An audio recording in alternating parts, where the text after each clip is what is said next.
I love it when medical professionals realize that integrating holistic modalities can accelerate healing. Today's guest, Dr. Nelson Valeña of Golden Hill Retreat Center, did just that after suffering a stroke.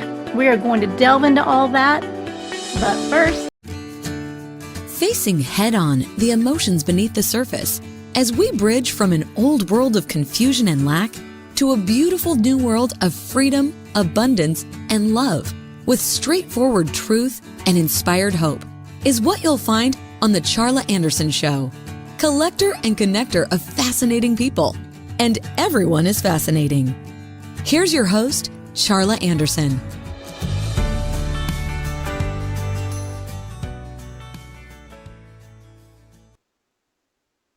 good, beautiful day, you beautiful, beautiful souls. This is Charla Anderson, host of The Charla Anderson Show, collector and connector of fascinating people, and everyone is fascinating, especially you. I love it when medical professionals realize that integrating holistic modalities can accelerate healing. Today's guest, Dr. Nelson Valeña of Golden Hill Retreat Center, did just that after suffering a stroke. We are going to delve into all that, but first, let's do our 22-second mini vacation. We're going to breathe in some calm for 7 seconds. We're going to hold for 4 seconds. We're going to breathe out gratitude for 11 seconds. So let's get into that and be still and know. Take a moment to chill. Here we go. Breathe in some calm. Here we go. Hold. Relax, release. Thank you, thank you, thank you, thank you, thank you. I love my little mini vacation there. So I cannot wait to have Dr. Nelson Valeña, our guest today. We've been having pre-discussion and I'm so excited because I'm all over this holistic and how we can integrate and get more people understanding that our bodies can help heal, have so much healing in them, right? So, Dr. Nelson, tell me about what's going on with you. Who are you in this world? Well, first of all, thank you, Charlotte, for having me on your show.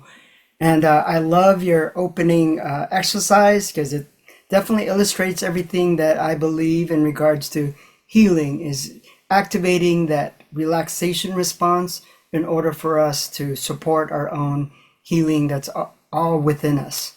So thank you for sharing that with us and your audience. But today, yes, I would love to share my story, and I hope that it will also shed some light in some of the challenges we have in our healthcare system, and also hope that it inspires others to make some changes in their own lives. So I grew up, or I was born in the Philippines, and my parents were both physicians. And so in the 1970s, there was a lack of physicians that in the United States because of the Vietnam War. So my parents actually immigrated here and to help with that problem. And so in the 1970s, we moved to New York and we took the whole family. There's a family of 6 children, and I'm the fourth out of 6. And basically, I grew up in medicine. So one of my first memories was actually when my parents lived in the Philippines. They had a clinic there, and I remember walking into one of the tubs, and there was an arm that has been amputated, and I would see different things like that, and it was all normal to me. Is to see jars full of breasts that were excised from tumors and all of that. And so I grew up thinking, oh, I'm going to be in the medical field as well. And in fact, when I was 5.5 years old, in the Philippines, there's a tradition when you graduate kindergarten that you tell the town what you're going to be. And of course, I told the town that when I grew up, I was going to be a doctor. So my destiny was basically outlined for me, pretty much early on. We came to the United States, and then I finished high school, and there was always this understanding that one of the 6 children would go into medicine. We weren't told that, this is what you had to do. But of course, being the oldest son, I felt an obligation that I need to follow in my parents' footsteps. So I went to University of Michigan for undergrad, then University of Pittsburgh for my medical school, and then came down to Houston for my residency program in physical medicine rehabilitation. And so that's a specialty that looks or helps those with disabilities to overcome their functional impairments. So, and I specialize in brain injury medicine, meaning people who have undergone strokes and traumatic brain injuries, and also other neurological disorders like spinal cord injury. So I had a very thriving practice in neurological rehabilitation and was even teaching at Baylor College of Medicine in the residency program. Everything seemed to be going fine until around 2011 when I myself had a stroke. So I ended up having some weakness and on one side of my face, some difficulty with my speech, difficulty with my balance and my vision. But even though I was a doctor, and I experienced the symptoms when I was working at the hospital, actually, and I was rounding on some patients at St. Luke's Hospital here in Houston. But my mind basically ignored it and said, oh, this is nothing. I'm fine. It's probably from some of my sleeping medications. And I just pushed through my week, and I actually had symptoms for about 3 days before it became very, I couldn't ignore it any further, that there was something else going on. And that about the third day, I realized that I was not able to process information. And at that time, it became apparent that I had to go into the hospital. And as soon as I went into the hospital, they did an MRI and it showed a small stroke, an ischemic stroke, meaning that part of my brain didn't receive oxygen, and that resulted in my symptoms. And that was probably one of the most pivotal days of my life, because it really started this whole journey of reevaluating who I was and what I stood for and what my passions were. Because, I think many of us, especially doctors, go into medicine thinking, oh, this is what we want to do. We want to help people. And we go on this path and we sort of go on automatic pilot, I think sometimes, is we know we have to work hard. All of the stress comes with it. So it's just, we go day to day trying to survive. We try to, make sure that we do our best and see the patients and whatnot. And oftentimes that means sacrificing our own health and well-being, meaning that we're often conditioned to push and to persevere and to do what we can to take care of the patients and so on. So in terms of getting rest or trying to decrease our own stress, oftentimes that comes, that's secondary. That's something that, if we have time, we'll do it. But oftentimes we don't have time and we push it down, we keep pushing until something happens. And it's exactly what happened to me. And so, and you were young in 2011. That's a while ago. So yes. you're still young, but so a young stroke. Do you know what caused that, or can they come up with a cause, or is it just stress related, or? Exactly. So that was the crux of the problem, is they did all the studies, and of course they labeled it as cryptogenic, meaning that they didn't know what the cause was. So that even made it more frightening for me, because if we don't know the cause, then how can we fix it, right? It's a typical mindset that, we can fix it by doing something or taking a pill or whatnot. And so it really led me to this exploration of, okay, if it's not a physiological thing that resulted in me having that stroke, what was it? And I went into this dark night of the soul of depression, anxiety. I was on multiple antidepressants, and I was at a point, probably about 6 months into it, that I became suicidal. I was teaching residents at the medical school. I was doing my rounds. One day I came out of the hospital, and in Houston, there's a metro rail right in front of St. Luke's Hospital. And my thought was, man, if I just stepped in front of that, like all of this anxiety and this stress that I'm feeling that's overwhelming me would be done. But my soul told me, aha, this is a message for you that there needs to be something that needs to change. And at that point, I was again at that bottom, and I basically surrendered and said, okay, soul, spirit, tell me what I need to do.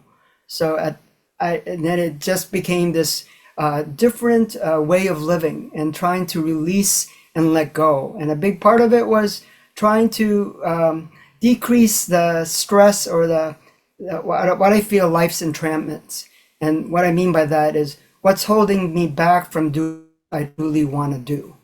And it became apparent to me that financial stress is probably one of the biggest things for all of us.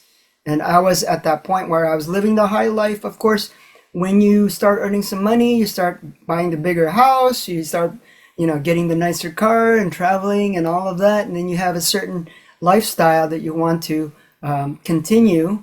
And of course, that prohibits you from really, not saying no and decreasing. So one of the first things that I did was try to figure out, how do I get out of that? And the biggest thing for me at that point was letting go of my beautiful mansion that I built.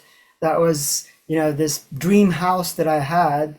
And that allowed me to get some wiggle room in regards to being able to say, no, I don't want to work, 60 plus hours a week anymore. And I'm going to start saying no, no, no.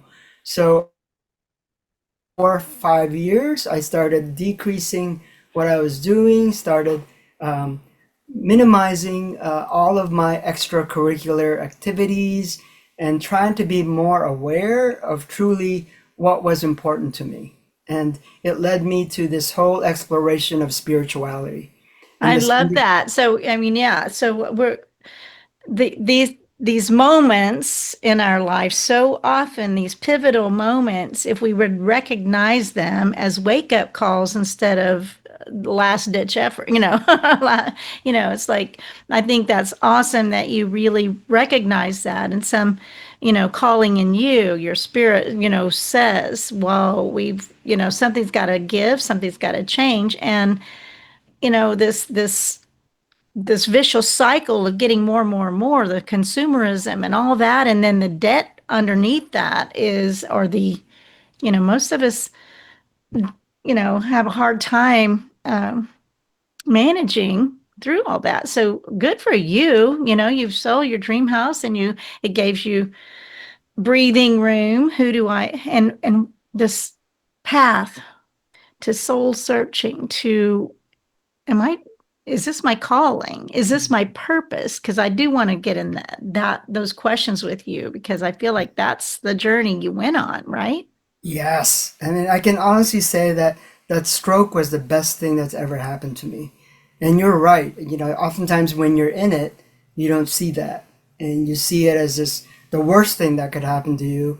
And what are you going to do now? But you're right. It's our soul talking to us and saying, hey, there's something out of alignment here, and you need to change some things. So it's really us really heeding that call and saying, okay, you're trying to tell me something. Let me have some time to sit still and figure out what that is.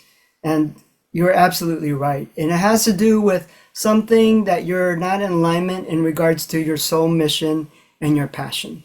So that's truly what I had to do is to figure out, what is it that I'm supposed to do? And how do I get in alignment with that? Did you have how supportive was your medical community around this shift? Because I'm sure there was, questions. Yes. Well, the thing is, I did it gradually. So I gradually said no, and then I started exploring these other aspects of healing. For example, I went to a place called Esalen in California. I don't know if you've heard of it. It's it's one of the retreat centers that is one of the first in regards to self-empowerment, and they have big thought leaders in regards to like Joseph Campbell and Ram Dass and all of those leaders that looks at how can we increase our level of consciousness and improve ourselves and align with our true essence in our soul. So How I did you went there. find that place? I'm a very, personal development junkie. I'm very Yeah. much on the path of purpose and awakening and all that. So I'm curious how back then you Yes. found that. Well, I had a friend whose mother was a child of the 60s, and she was always telling me about, the different experiences she's had. And she's the one that told me about this place in California that had all these different teachers from meditation to yoga to energy workers come and share information. So it's always been in the back of my mind, but I've never really pursued it until this happened to me. And I said, I remember hearing about this place that helps you sort of find out who you are and your purpose and so on. And then it became apparent to me that's where I had to go. And truly, I had a very powerful experience there because it connected me with the work of the inner child work and the trauma. And I realized there was one exercise that I did, and it was a breath work exercise. And they call it holotropic breath work. It's a form of deep breath work that induces your connection with the spiritual side and the energetic side. And when I did that breath work, I saw a picture of me as a child, 5 years old, in the corner crying and in desperation. And it became apparent to me that that was trying to communicate with me. There were some unhealed things that I needed to address. So that opened up all these doors where that led me 6 months later to Peru, going to a shaman. And I actually experienced an ayahuasca journey, which is one of the plant medicine psychedelics.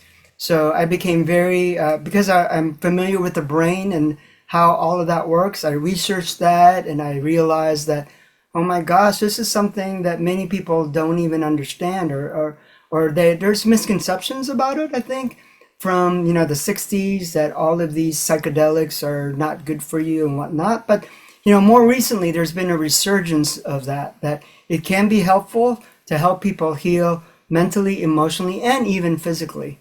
So it's a journey that I think needs to be more talked about, so people can understand how can these things help you.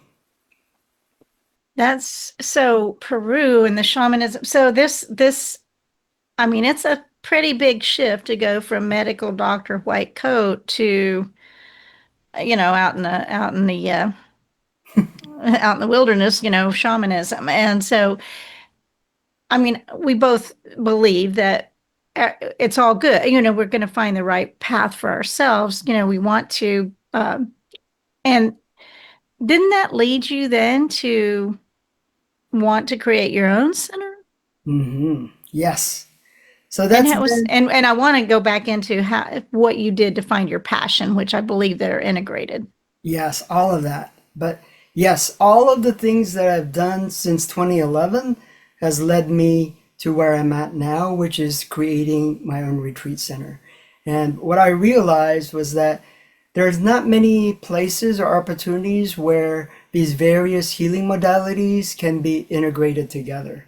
And so it became apparent to me that of all of the things that I've tried, whether it's the shamanic work, the energy medicine, whether it's the simple meditation, yoga, even the basics, nutrition, the Ayurvedic medicine, the Chinese medicine, acupuncture, all of those things need to be integrated and to help people really look at their physical, emotional, mental, and spiritual aspects.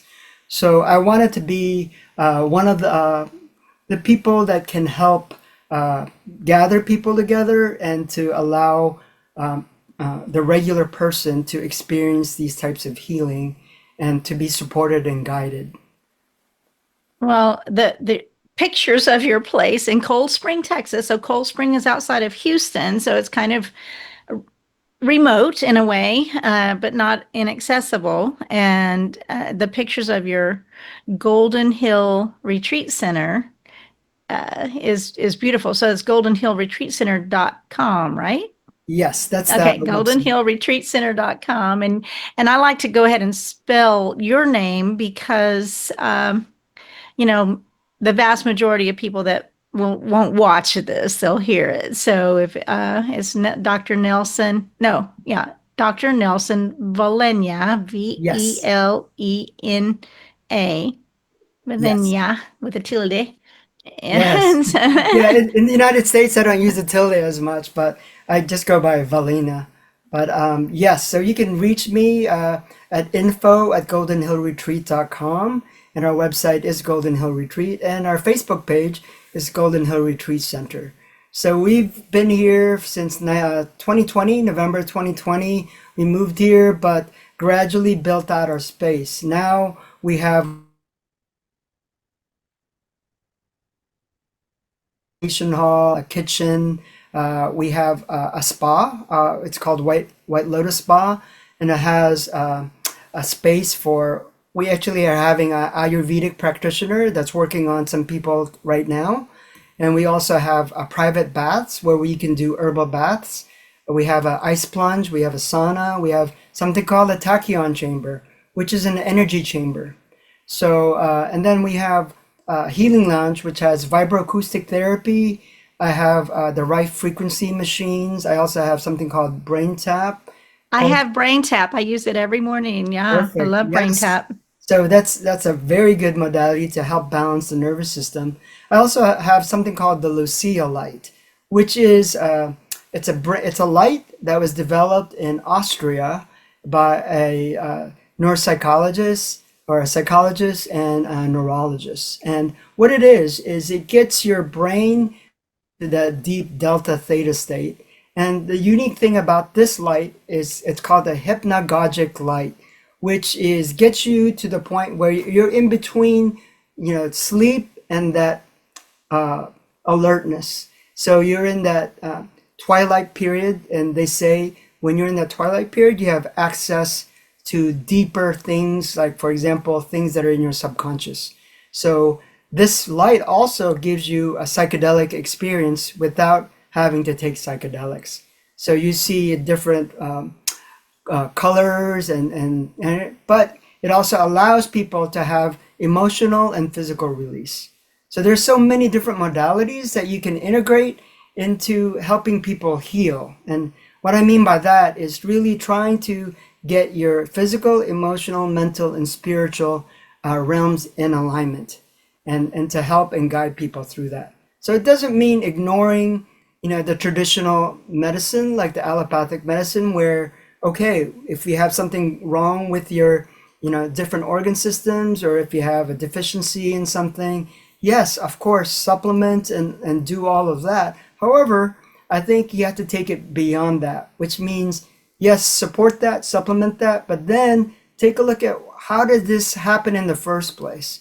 What type of behavior led you to this? What's the lifestyle, patterns that you've had that led you to this? Because if you don't take care of that, it's going to revert back into the same things, and you'll have it, you have to deal with it again. So I really feel like that's what's the missing link, is really look at the emotional, mental, and spiritual aspects, not only the physical.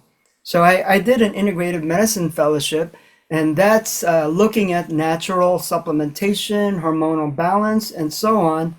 And, we dealt a little bit with the emotional, spiritual, but I feel like that's still the biggest gap, is that we need to have a center where we truly can have collaboration and integration with people that can address the emotional, mental, and spiritual alongside the doctors that are addressing the physical. So yeah, so it seems to me that you're one of the few places that doesn't, it's not all or it's not either or, it's both and. So Golden Hill hosts frequent retreats, workshops, and private healing sessions, fostering a collaborative environment where conventional and holistic practitioners work together to empower guests on their healing journeys. And that's what you had sent to me. So that is in the nutshell. You're not Yes. just, do you have conventional doctors that are there when you're, So um, that's what's one of the goals is I feel like one of my roles is to try to bridge that gap and trying to get more conventional doctors to be open to these types of modalities. So one of the things that we're doing is we developed a forum for that, and it's called Sacred Health Council. And the Sacred Health Council is inviting physicians, allopathic physicians, and as well as the non-traditional, or some say it's the traditional, right? The shamanic and energy workers. it's been here a little longer than Exactly, medical exactly. So doctors. you Yeah. sort of have to understand, yeah, the history and the ancient, that these are ancient healing arts.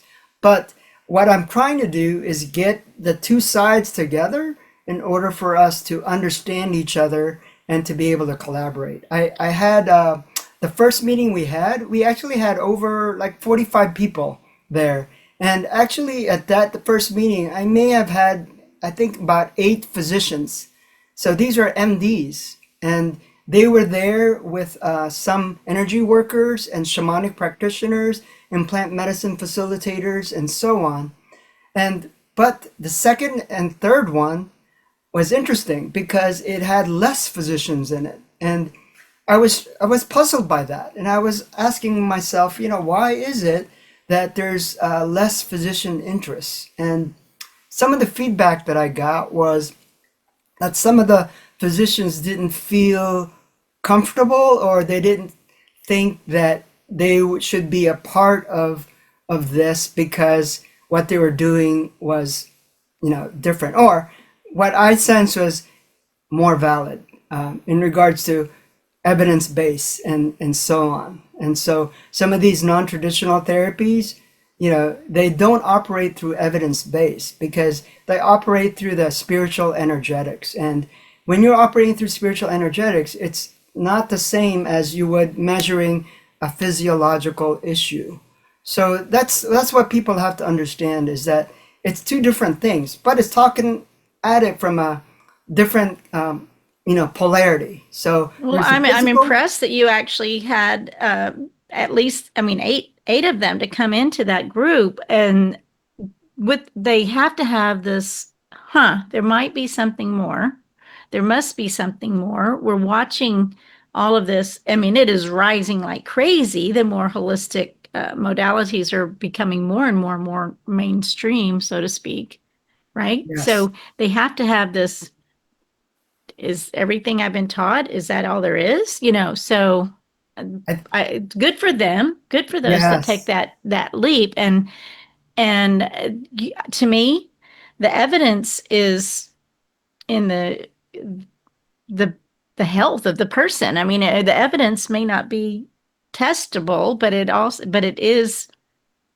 Um, I see it all the time. We take, people that take care of themselves in a more holistic way seem to be healthier. And I'll include myself. I don't take any pills. I don't have all that. I think my attitude, my belief system, that I'm focusing on what's good and not what's not good. I don't.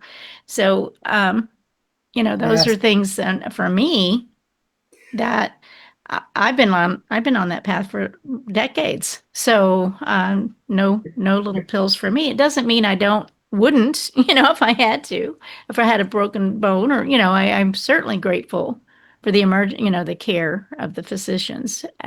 But Yes. You're I'm grateful absolutely that they right. actually took that time to be in Yes. your What space. what's encouraging is we're actually getting, I think, a little bit more traction, and more and more physicians are actually opening up to it. I'm also involved with an organization called Physician Transformation Institute, and it's an organization that was founded by somebody. It's a physician here, Dr. Cheng Ruan, who has a center, and he has a holistic practice. But this particular organization is to help open up the minds and hearts of physicians to more of this holistic and spiritual approach. And one of the goals is to decrease the suicide rates and the burnout rates amongst healthcare professionals. Because as you know, healthcare professionals are probably one of the most, in terms of work situation, challenging in regards to stress, but also there's no support for healthcare professionals. I mean, here in the medical center, Houston is one of the largest medical centers in the world, but yet there are no platforms where physicians can have support, especially from other physicians. And mental health, like mental health or questions. Let's get together. How can we, I'm having this issue. I open forums, so to speak. So Exactly. I'm grateful you're providing some of that. Right. And there's more of me. There's more of physicians that are depressed, anxious, and stressed. But yet, as physicians, we oftentimes are we can't take the risk of really being verbal about it because there's something called peer review. And one of the questions that our physicians are asked about their peers is there some type of mental impairment or something that will prevent them from doing their job? You can't admit can't. that you've got this stuff because then you've got the stigma. Oh, Exactly. I don't want to go to them because they've got whatever. Right. And so it's a really poor system that we've It's a created over the very, last very, century, right? So, yes. I mean, if you look at statistics, they say 49% of healthcare professionals have symptoms of burnout. And there's 11%, I think, of American male physicians that are suicidal, and 9% or 11% that are female, 9% that are male. But you can imagine there's a lot of silent sufferers of anxiety, depression, and feeling really disconnected with their purpose. Because once you're in that state, and as I was, like my ability to really take care of the patients and connect with them and do my best was impaired. I mean, truly, I was in survival state. And when you're in survival state, how are you going to take care of everybody else? But again, physicians are suffering silently. I mean, no one really talks about it. I talked to another physician just recently because we started a YouTube channel as well. And I said, this is the first time that I've ever talked to a physician at this deep level, that we're vulnerable, we're sharing what our challenges are, but yet this is what's needed. We need to be they're able human to support each beings, other. right? We're human beings. It doesn't just because you wear a white coat does not mean you're not vulnerable or susceptible to everything else that's going on. But you have to tend to have, like we just said, have to have this facade that I've got the authority and I'm good. I'm all good. And I think it's beautiful that you guys are actually talking about it on a YouTube. That's awesome. And Yeah. so are you overcoming the barriers now? You feel like that it's chipping away at the stigma now? I think a little at a time. I think by just allowing or at least creating a platform where some of us can get together and share is a big thing. I actually just talked to another physician last week and said, hey, why don't we do a monthly meetup and just support our colleagues? Because again, there are no platforms that allow that or at least provide that and have physicians who are open to it to go. Well, So you admit vulnerability, right? When I, and you admit that you don't have it all together and you don't have all the answers. So and that's difficult, and because as we're trained and so on, we are conditioned to, you know, give portray that we are in control and we are doing what we're supposed to do and using our knowledge. And so if someone doesn't have that type of trust in us because we're, perhaps thought of as, not weak. yes, weak, exactly. Weak or not knowledgeable, or you're not standing up for, themselves or whatnot, we're considered to be, not good clinicians.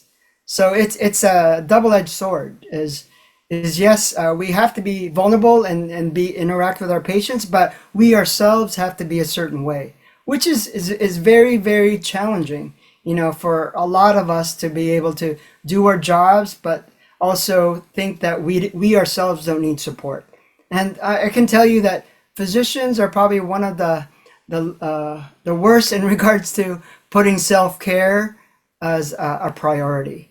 Because I myself have tried to get physician retreats here at the retreat center, but I've had minimal interest. I've tried to invite others, and really the priorities are not into self-care or dealing with some of these Well, deep. they have to go deep inside and that to that space that they've trained themselves out of, right? So Yeah. and there, so your life purpose and mission, you did find out, and you did have to go through all those things, and I'm sure there's stigma against a medical, you personally, that your peers were not, uh, Oh yes. what's going on here, and you said you did it slowly, but still, it's a hill to climb. Yeah, I still get the rolling eyes look when I talk about certain things, and yes, I've gotten used to people sort of ignoring my requests. I would invite people and I would get zero answers back about anything. So I've become accustomed, but I'm not giving up. I'm just going to continue trying to invite others who are open to this, and I'm hoping by sort of sharing my example of what could be, what are options that you could take to actually maybe make some changes in your life so that you are more in alignment with your true passion. And although I felt like I was helping people, taking care of brain injury patients, in my soul, I knew that it wasn't exactly what I came here to do in terms of this lifetime. So I gradually tweaked it and said, okay, I think I'm very interested in this. There's something that is intriguing me about this particular thing. Let me explore it. And I think that's the key for all of us to start exploring what is it that I'm really passionate about? What gives me joy? Where is my interest leading me? And continuing to follow your heart is really being that heart-centeredness. And once you do But that, you're not taught to do that. I mean, they're no, taught to not do that. I mean, it's like, yes, no, don't go there. and it's And using the so brain. we Yes, truly have done a terrible disservice for that community, the medical community, as well as the patients, because they can't relate then either. I just Mira, so Mira, well, we were introduced together yes. because um, Jane Mira has Mira Jane, yeah, she's awesome. she was a guest on my show and was just delightful. And she does the same thing in a way, this integrative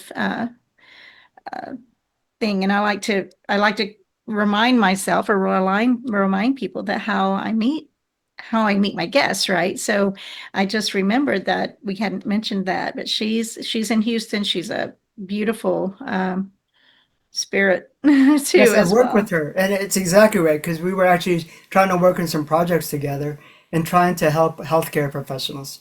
Because one of the things that she mentioned was, a lot of healthcare professionals are dissociated, meaning that are sometimes through our experiences and training, we separate from our bodies and our spiritual, energetic side to be able to cope with our challenges. So, for example, a lot of times in training, we are pushed to the max in terms of our physical bodies.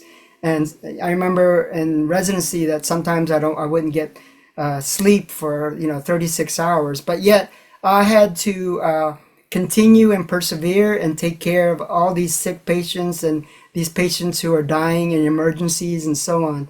So when you're in that situation, you have to dissociate from your physical body telling you, oh, you need rest and so on. So that becomes your norm.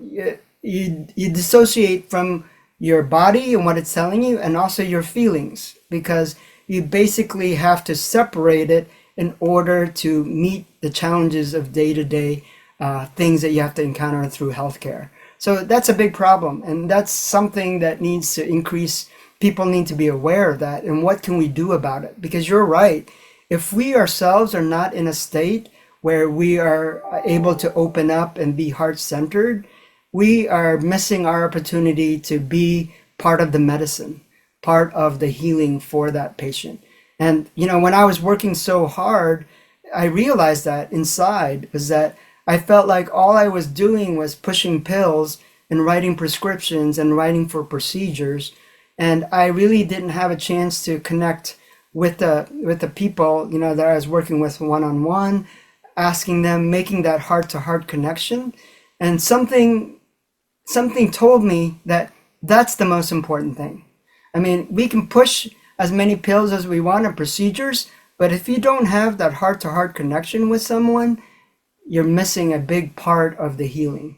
Yeah, like what's really going on? What's really going on? What's behind this? What is, we all know it's stress, we all know it's inflammation, we all know all of those, all that. But there's, as you've, I'm certain, learned, there is always something deeper that causes those things that manifest into an illness or a problem. Right. It's just our physical body is a manifestation of what's going on internally in terms of our emotional, mental, and spiritual. So that's a big component that needs to be integrated into our current system. And right now it's not, because there's something called placebo, right? And people say, the placebo effect. And truly, when you're in medical school and training, the placebo effect sort of gets a negative connotation to it, meaning like, oh, it's all in their heads. And in fact, in training, there's something called psychosomatic diagnosis, meaning that we couldn't find anything on our testing, therefore it's all in their heads. And there's sort of a negative connotation to that, meaning, oh, we need to send them to the psychiatrist or social worker or whatnot. But we have to change that whole mindset, because yes, there is something to the emotional, mental, and spiritual, and that should not be negated or minimized, but in fact, that should be the focus of what we need to do to help that person get out of their situation, is we need to not only It's deeper. It's just deeper than just a physical symptom. And that's what the placebo effect book by Dr. Joe Dispenza, which I have, and there's so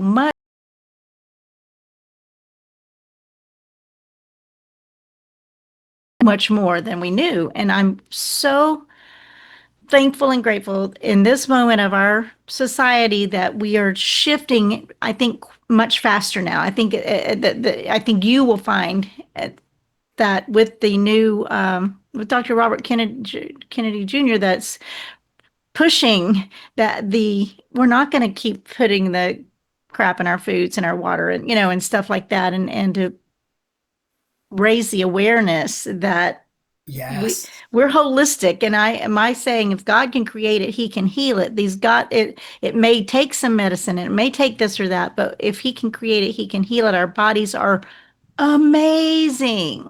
And I Right. mentioned before, I was like, we've got good germs, but we got bad germs. We got bad germs, but we got good germs too. And the good germs we keep washing all away, both. And it seems to me to even compromise our immune system more when we don't understand those connections. Yes, I love the work of Dr. Dispenza. And also you have Greg Braden. Red Braden and Bruce Yeah, Lipton and those, it's exactly. like the three musketeers on that whole Exactly. scientifically, And, and man. that's so key. And then one of the things I love what Greg Braden said is this concept of divinity. And he describes divinity as the ability to transcend human perceived limitations, meaning that within us is what he has a whole book about it, is the God code and the divinity within. And if we're able to connect with that and activate, we can heal ourselves. But that doesn't mean, like I said, that we need to support that healing mechanism by doing the right things. And like I said, if you need certain things, yes, take it. But learn that there's more to that than just taking the pill.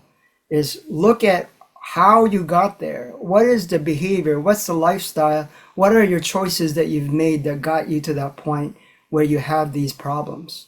And once you heal that, then you truly have holistic healing, is taking care of the physical, emotional, mental, and spiritual.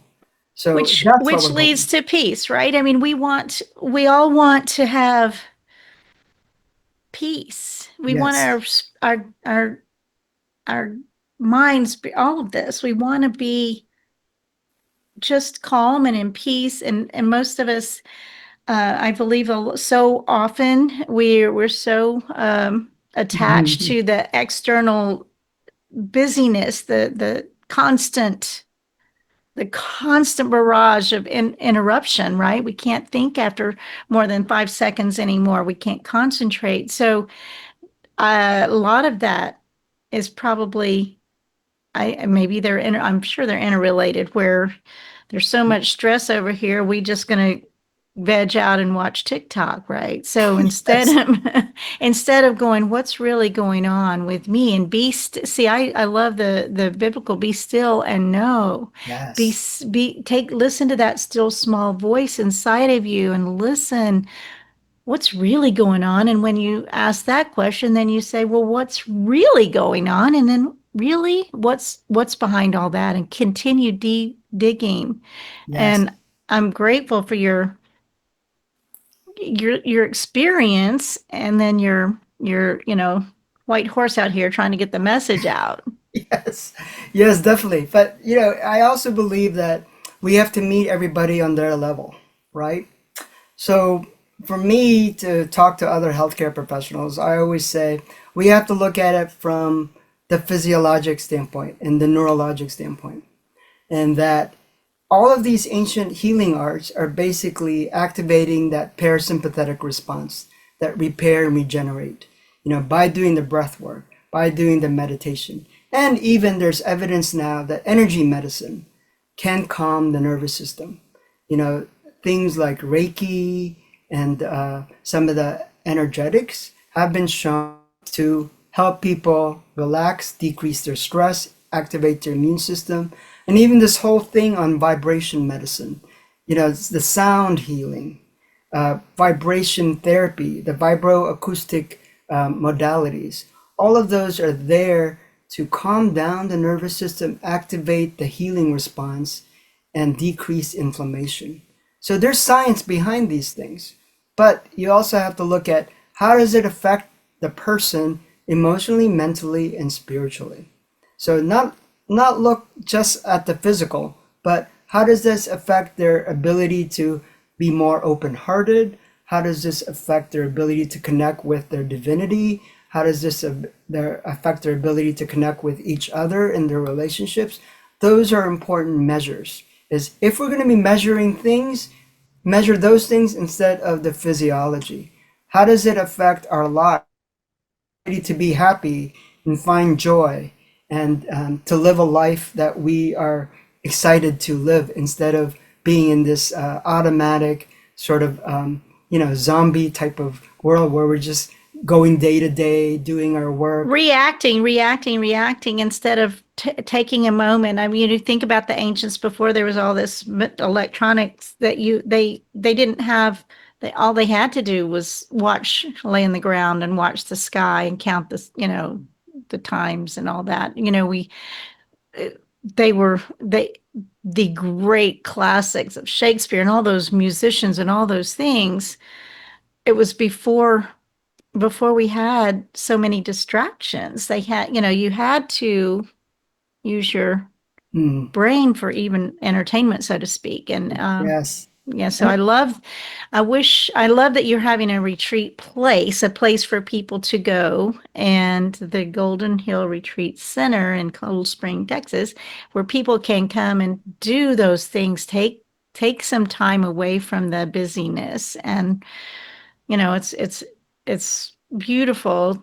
And I know that there's lots out there, but we don't take time. I mean, you've got to find them, and you've right. really got to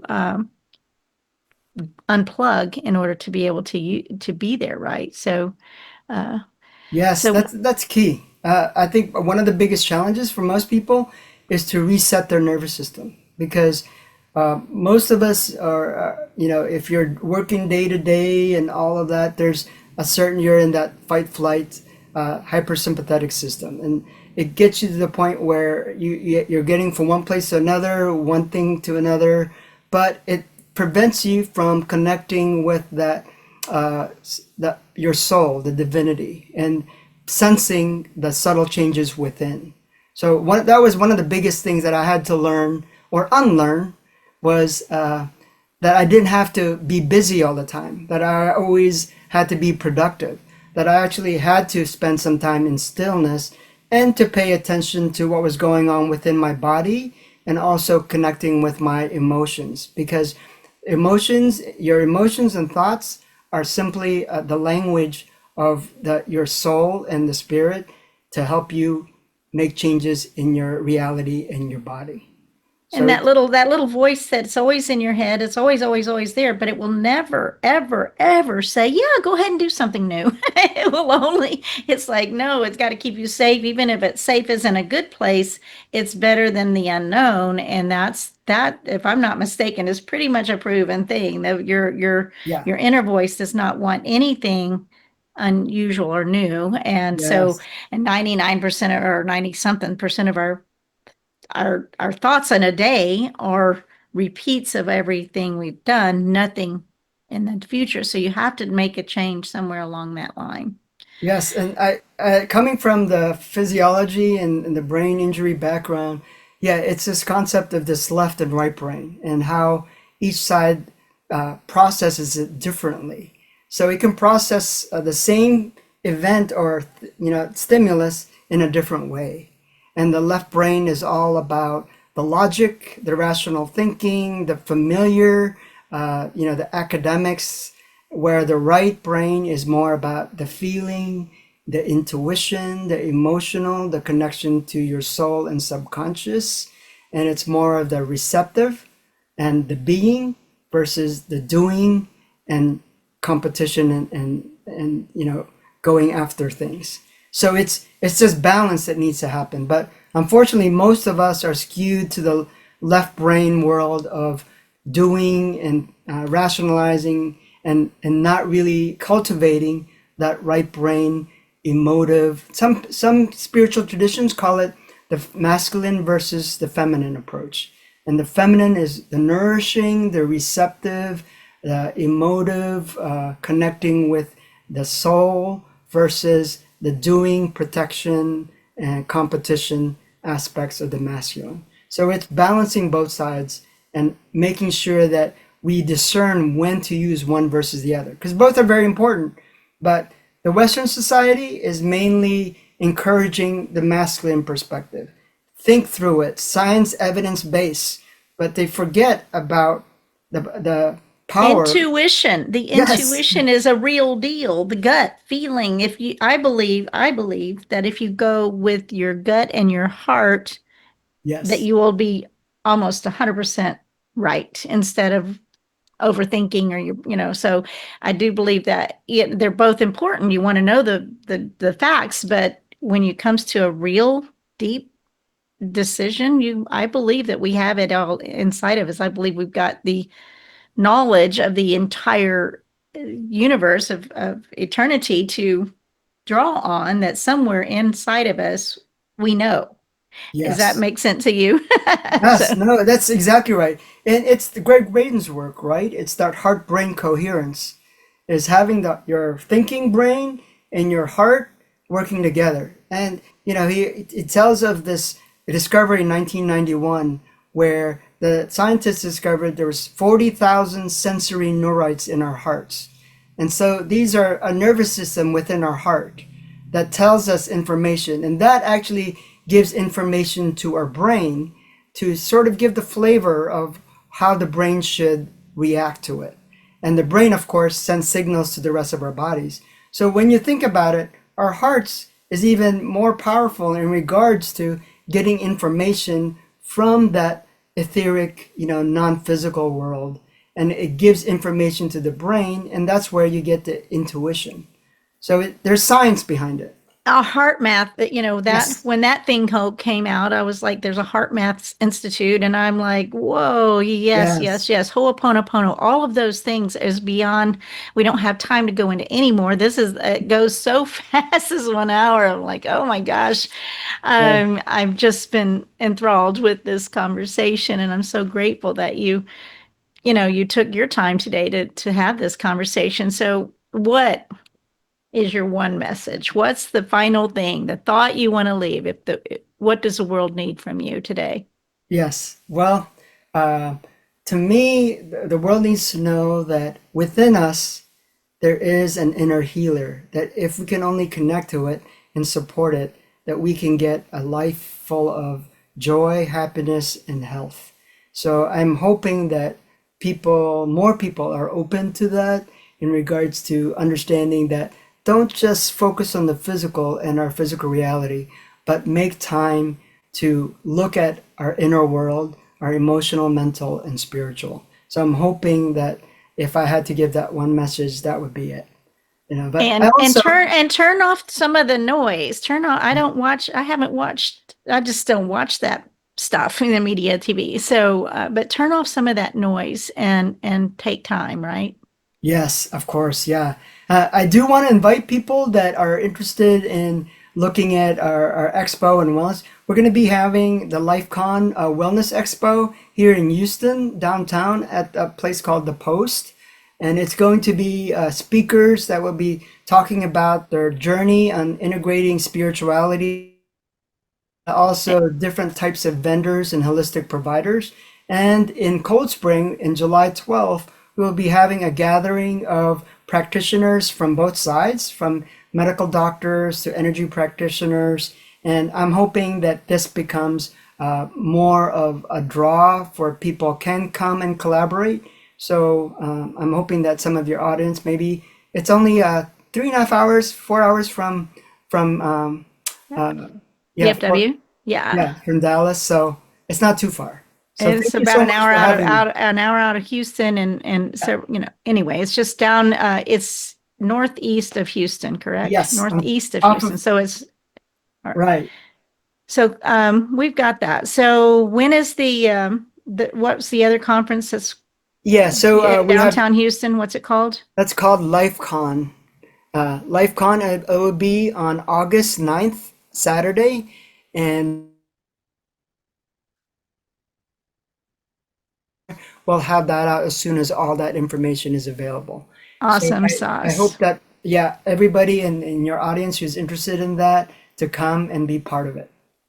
Well, I am so grateful for the opportunity to be with you today, and I was we're at the top of the hour, so I'm going to just say goodbye and thank you so very, very much. And as I try to end most of my shows, let's always remember to choose joy.